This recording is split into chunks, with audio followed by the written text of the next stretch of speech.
তারিখ আজ ২৮ মে ২০২৫। সময়ের পাতায় লেখা এক স্মৃতি ভরা দিন।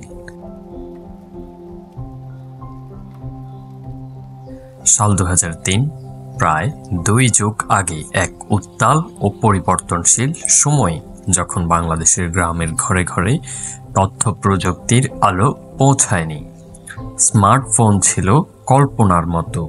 ঠিক সেই সময়ের আজকের এই দিনে ফেনীর ছাগলনাইয়া উপজেলার শুভপুর ইউনিয়নের এক নির্জন গ্রামে আমার জন্ম হয়। তাই আজ আমার জন্মদিন।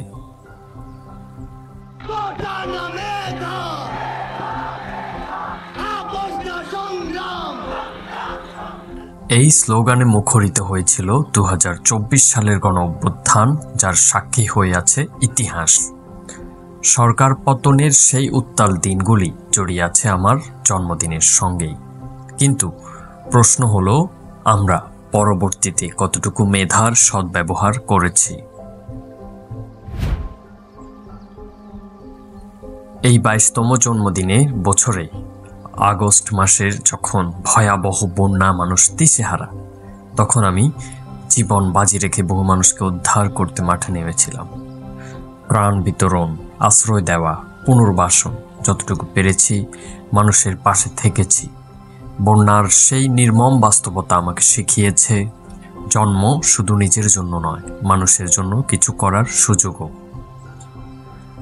কিন্তু আজকের দিনে জন্মদিন মানেই আমরা কেক কাটা, সেলিব্রেশন, যা কেবল এক কেক কোম্পানির মার্কেটিং স্ট্র্যাটেজি। বন্ধুরা উপহার দেয়, যা কাপড় কিংবা গিফট শপের ব্যবসায়কে পুষ্ট করে। আবার ফেসবুকে ছবি শেয়ার করে, যা ইসরায়েলি প্রোডাক্ট মেয়েটার সহায়তা করে ব্যবসায়ে। অথচ আমরা দিন শেষে কোকাকোলা বয়কট করি, ফিলিস্তিনিদের জন্য জিহাদের ডাক দেই, নামাজ ছাড়া। নামাজের আহ্বান দিলে আমরা জামশেদ মজুমদারকেও গালমন্দ করতে দ্বিধা বোধ করি না। তাহলে প্রশ্ন থেকে যায়, আমরা কি সত্যিই ভাবছি, নাকি শুধু অনুকরণ করে চলেছি?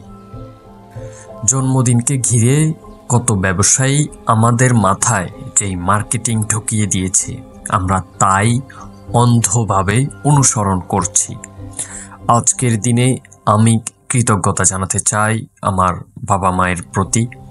তাদের শত কষ্ট, সীমাহীন ভালোবাসা আর নীরব আত্মত্যাগ আমাকে আজ এই জায়গায় এনে দাঁড় করিয়েছে। তাদের প্রতি অশেষ শ্রদ্ধা এবং ভালোবাসা। জীবনের প্রতিটি দিন যেমন কৃতজ্ঞতার, তেমনিভাবে আত্মসমালোচনারও সুযোগ। জন্মদিন শুধু ব্যক্তিগত একটি উৎসব নয়, এটি হতে পারে সমাজ ও জাতির প্রতি দায়বদ্ধতার এক নতুন শপথ। আমরা যদি সত্যিই পরিবর্তন চাই, তবে তা শুরু হোক আমাদের চিন্তা, বিশ্বাস ও আচরণ থেকে। অনুকরণ নয়, উপযুক্ত বোধ, যুক্তি ও মূল্যবোধ দিয়ে নিজেকে গড়ি।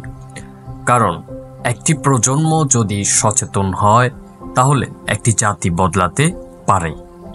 আর সেই পরিবর্তনের শুরু হোক নিজের জন্মদিন থেকেই।